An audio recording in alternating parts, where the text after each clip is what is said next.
Electron ઇમિશનનું છે. તો explain emission of electron from metal.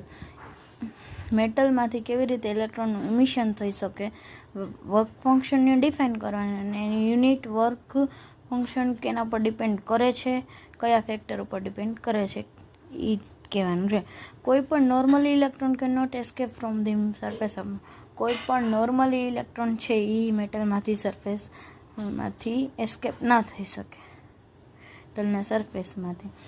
પણ જો temperature of metal is increase અને kinetic energy due to oscillation increase, કોઈ પણ ટેમ્પરેચર છે મેટલનું એ ઇન્ક્રીઝ થઈ જાય અને કાઇનેટિક એનર્જી છે એ ઓસિલેશનની હિસાબે ઇન્ક્રીઝ થઈ જાય, ઓસિલેશનની હિસાબે એના કારણે, તો કોઈ પણ એનર્જી છે એ બાઇન્ડિંગ એક્સિસ્ટ શું થઈ જાય, બાઇન્ડિંગ એનર્જી એક્સિસ્ટ થઈ જાય. તો ઇલેક્ટ્રોન છે એ એસ્કેપ થઈ જાય મેટલ સરફેસમાંથી અને એ પોઝિટિવલી ચાર્જ થઈ જાય.